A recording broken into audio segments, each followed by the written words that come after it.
রাজ্যে এসআইআর কাণ্ডে এই মুহূর্তে কতজন ভোটারের নাম বাদ গেল আমরা এই প্রতিবেদনের মাধ্যমে সেই সংখ্যা নিয়ে আলোচনা করব।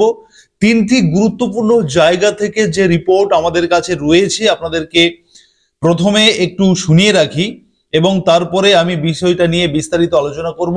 এই মুহূর্তে 15 লক্ষেরও বেশি ভূতের নাম বাদ গেছে ভোটার তালিকা থেকে, মানে 15 লক্ষ মৃত ভোটারের নাম বাদ গেছে এই এসআইআর পর্বে।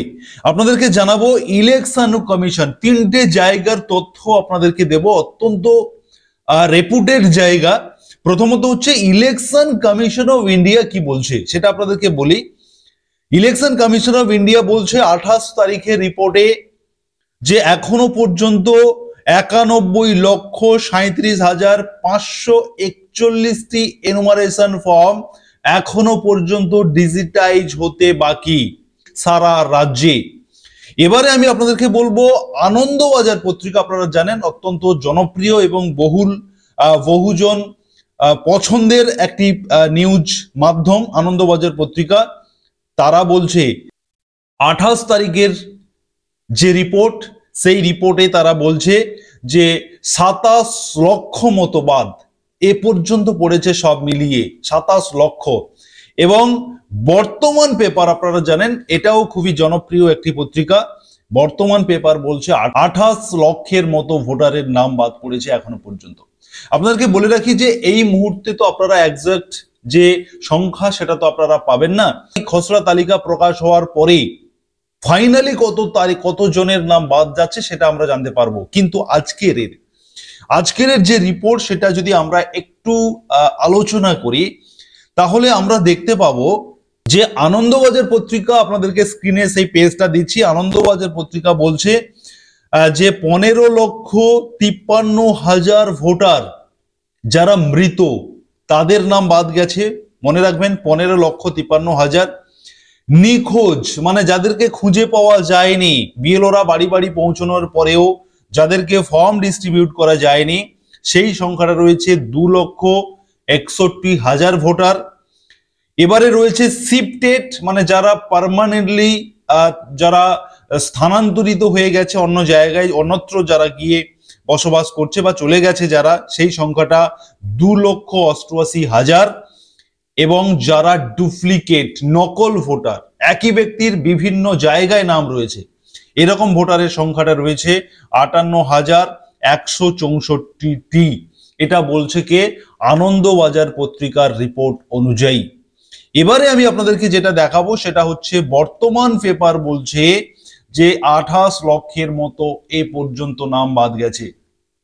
তবে এখানে আপনাদেরকে আরো একটি গুরুত্বপূর্ণ ইনফরমেশন দিয়ে রাখি। বিএলওরা যখন বাড়ি বাড়ি গিয়ে এনুমারেশন ফর্ম ডিস্ট্রিবিউট করছিলেন 4 নভেম্বর থেকে যখন ডিস্ট্রিবিউট করছিলেন, এই ডিস্ট্রিবিউশনের কাজ যখন টানা প্রায় 12 দিন মতো যখন চললো, তখন ইলেকশন কমিশনের পক্ষ থেকে জানানো হচ্ছে যে আপনারা কত সংখ্যক ফর্ম ডিস্ট্রিবিউট করেছেন সেটা ভিএলও অ্যাপসে আপনারা আপডেট দিন।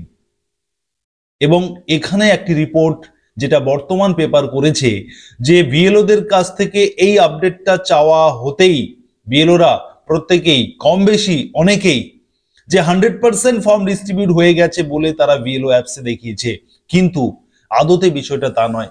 অ্যাকচুয়ালি বিষয়টা দেখা গেছে যে অনেক বিএলও তখনও ডিস্ট্রিবিউট করতে পারেননি, তখনও বহু মানুষকে খুঁজে পায়নি, ভোটারকে খুঁজে পায়নি, ফলে ডিস্ট্রিবিউট করতে পারেনি। অনেকেই কি করেছে, সেই ফর্মগুলো ডিস্ট্রিবিউট হয়ে গেছে বলে তারা কিন্তু অ্যাপসে দেখিয়ে দিয়েছে। সেই সংখ্যাটাও কিন্তু প্রায় 10 লক্ষের মতো ভোটারকে সেই সময় ডিস্ট্রিবিউট করা যায়নি বা খুঁজে পাওয়া যায়নি, মানে দেওয়া যায়নি, যাদেরকে দেখা পায়নি বিএলওরা, এমন তথ্যটাও কিন্তু রয়েছে। এবং সেই রিপোর্টটা করেছে বর্তমান পেপার পত্রিকা, আপনাদেরকে দেখাচ্ছি সেই কাটিং অন স্ক্রিন। আপনাদেরকে সেই বর্তমান পেপারের যে প্রতিবেদন করা হয়েছে সেখানে দেখুন, আপনাদেরকে জাস্ট এই জায়গাটাতে দেখাবো যে ভোটারদের পূরণ করা এনুমারেশন ফর্ম ডিজিটাইজেশনের কাজ চলছে জোর কদমে। হাতে আর মাত্র 6 দিন, 4 ডিসেম্বরের মধ্যে এই কাজ শেষ করতে হবে বুথ লেভেল অফিসারদের। 9 ডিসেম্বর প্রকাশিত হবে খসড়া ভোটার তালিকা। আর এসবের মধ্যেই জানা যাচ্ছে রাজ্য জুড়ে 10 লক্ষেরও বেশি এনুমারেশন ফর্ম বিলি করা হয়নি। এখানেই শেষ নয়, ওই সব বিলি না হওয়া ফর্ম যথাযথ ভোটারদের বিলি করা হয়েছে বলেই বিএলও অ্যাপে দেখিয়ে দেওয়া হয়েছে সূত্রের খবর। যত দিন যাচ্ছে বিষয়টা ধীরে ধীরে আরো স্পষ্ট হচ্ছে। এই মুহূর্তে লাফিয়ে লাফিয়ে বাড়ছে ভোটারদের বাতিল হওয়া নামের তালিকা। আমাদের চোখ থাকবে ইলেকশন কমিশন অফ ইন্ডিয়ার পক্ষ থেকে ফাইনালি খসড়া তালিকা 9 ডিসেম্বর তালিকা প্রকাশ হওয়ার কথা রয়েছে। সেই তালিকা প্রকাশ হওয়ার পরেই কিন্তু আমাদের সামনে পুরো বিষয়টা একেবারে স্বচ্ছ হয়ে যাবে। যারা মৃত, যারা শিফটেড, যারা ডুপ্লিকেট কিংবা যারা নিখোঁজ, এই সমস্ত ভোটারদের নাম তালিকাতে রয়েছে রাজ্যের ভোটার তালিকার মধ্যে। অতএব আমাদের চোখ থাকবে পরবর্তী ইলেকশন কমিশনের আপডেট আসা পর্যন্ত আমরা অপেক্ষা করব, এবং আপনারা অবশ্যই সুরজিৎ একাডেমি ইউটিউব চ্যানেলকে সাবস্ক্রাইব করে রাখুন। যারা ফেসবুক থেকে দেখছেন অবশ্যই আপনারা ফলো করতে ভুলবেন না।